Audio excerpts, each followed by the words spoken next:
bahwa keberhasilan Majelis Pengkajian Teori Tasawuf Indonesia dan Ratib Seribe. Ini bukti. Apa bukti pengajian MPTT ini benar?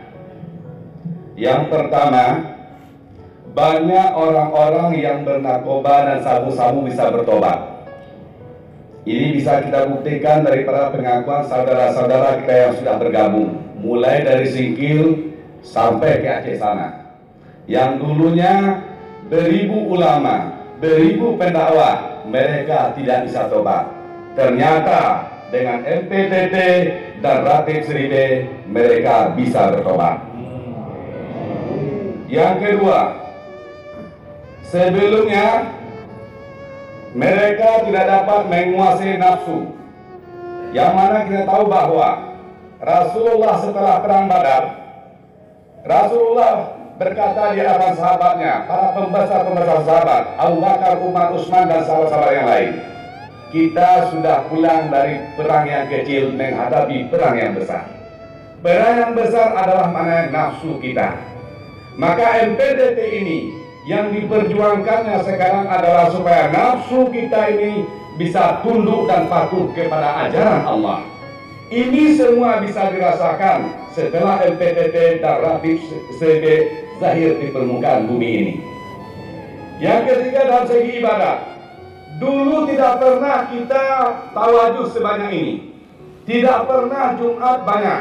Tidak pernah kita mendengar zikir-zikir Ratib Seribe mengucapkan la ilaha illallah mulai anak-anak sampai orang besar. Tidak pernah.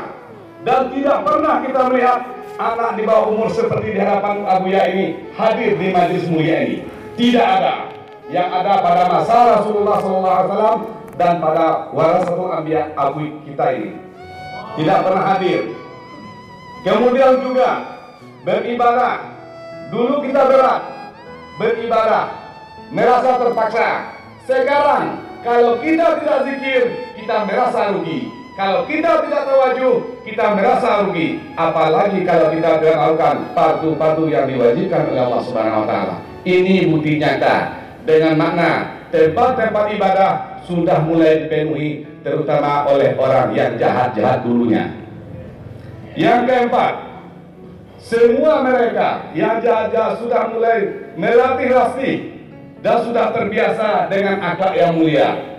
Dulu kita sering mendengar pertengkaran, hina menghina, caci maki. Sekarang alhamdulillah itu sudah sirna selama MPTT dan Ratib Seribe sudah hadir pada majelis kita ini. Terutama kalau kita sering-sering beratib Seribe, alhamdulillah lidah kita tidak pernah mengumpat orang lagi. Yang hanya kita katakan adalah aib diri kita, bukan aib orang lain. Yang kelima, kita sudah dapat menyangkulkan hati berpegang hanya kepada Allah, bukan kepada alam ini. Hanya kepada Allah. Kenapa? Karena keimanan sudah tumbuh di dalam dada kita. Apabila iman sudah tumbuh, ibadah yang lain kita bina kepada iman yang bagus, maka ibadah kita itu akan bagus. Inilah yang ditulis oleh Abuya 3 tahun ke belakang. Ada foto Abah Fairuz dan kami-kami di jalanan. Mari membangun iman di bumi Aceh. Karena kalau bukan iman didahulukan, yang semuanya sirna. Ini yang dikatakan oleh guru kita di Longa.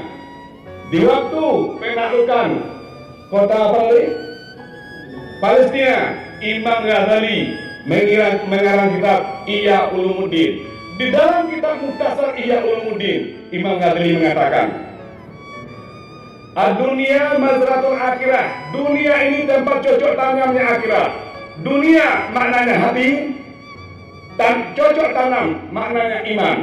Ibadat yang kita lakukan ibaratnya menyiram tanaman. Kalau tanahnya bagus, hatinya bagus, kemudian imannya kuat, disiram setiap hari, maka akan dia panen pada hari akhirat. Yang dipanen di akhirat bukan yang lain, adalah iman.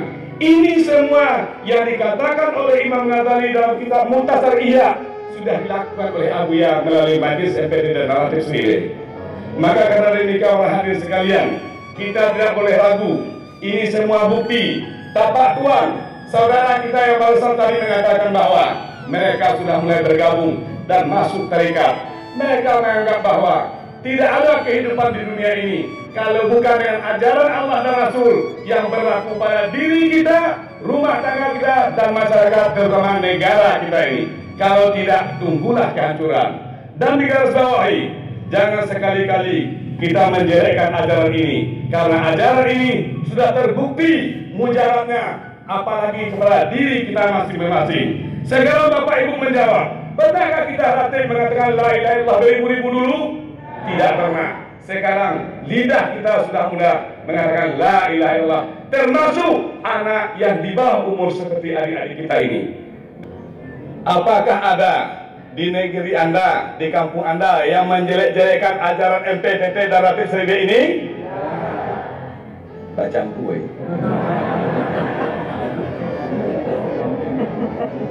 Ada tinggi, tidak ada juga. Nah, jadi harus beritahu siapa yang menjelek-jelekkan, tunggulah azab Allah dan kemarahan Rasulullah akan menimpa pada dirinya.